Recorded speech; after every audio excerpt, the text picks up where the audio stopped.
Hello my dear student, आज हम सीखने जा रहे हैं क्लास 10th का एक नया टॉपिक जो कि है पीएच स्केल। इससे हर साल 2 से 3 मार्क्स में क्वेश्चन हमेशा देखने को मिलेंगे। प्रीवियस ईयर के क्वेश्चन पेपर देखोगे तो ये बहुत ही वेटेज वाला टॉपिक है। एक लौता मतलब इस चैप्टर का ये एक लौता ऐसा टॉपिक है। इस चैप्टर में सिर्फ 2 टॉपिक, एक पीएच है और एक सॉल्ट है, जो कि बहुत अच्छा वेटेज कवर करते हैं। तो बहुत इंपॉर्टेंट है, बहुत ही ध्यान से पढ़ना।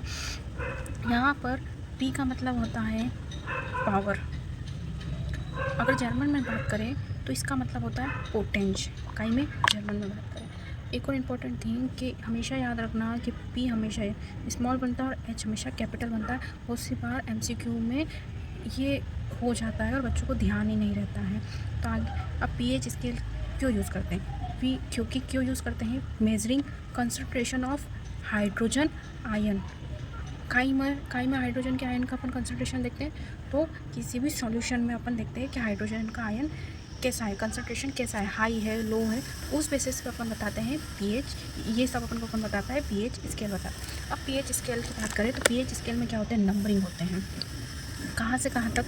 0 से 14 तक। ठीक है। बीच में 7 एक नंबर होता है जो काई के लिए होता है? न्यूट्रल के लिए होता है। काई के लिए होता है? न्यूट्रल के लिए होता है। न्यूट्रल का मतलब सभी को पता होगा। अब बात करें 7 से 14 तक के लिए, 7 से 14 तक, तो वो क्या हो जाता है? उसका कंसंट्रेशन हो जाता है बेसिक। कहीं में आएंगे बेसिक में। बेसिक में भी क्या बोला जाएगा कि उसमें क्या रहेगा? H प्लस कंसंट्रेशन लो होगा और OH का कंसंट्रेशन कैसा होगा? हाई होगा। तो वो कहीं किस कैटेगरी में आ जाएंगे? बेसिक में आ जाएंगे।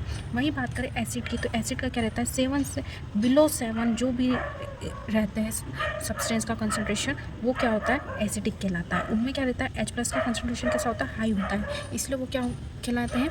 एसिड कहलाते हैं। ठीक है। तो जब अपन यहाँ पे मेज़र करेंगे तो जिनका पीएच 7 से कम होगा वो तो क्या हो जाएंगे? एसिड में आ जाएंगे। और जिनका पीएच 7 से ज़्यादा होगा वो कहीं में आ जाएंगे? अपने बेसिक में आ जाएंगे। ठीक है।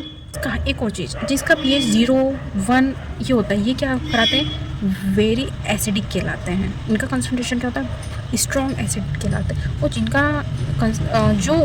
जो बेसिक, जिनका कंसंट्रेशन 13, 14 के अराउंड रहता है, वो क्या कहलाएंगे? Very weak alkaline. ठीक है।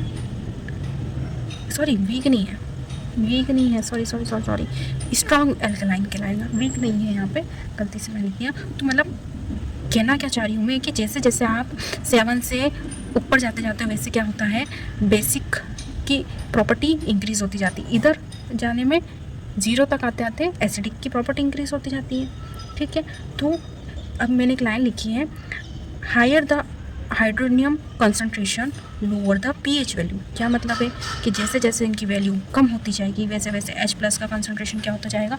बढ़ता जाएगा। ये मैंने कुछ भी बाहर से नहीं पढ़ाया है, पूरा का पूरा NCERT बेस है, कुछ भी इसमें बाहर का नहीं है। Okay, thank you so much. ऐसी अगर और वीडियो चाहिए तो चैनल को सब्सक्राइब करें, बेल आइकन को दबाना ना भूलें और कमेंट में ज़रूर बताएं कि आपको नेक्स्ट वीडियो किस टॉपिक पे चाहिए। Thank you so much.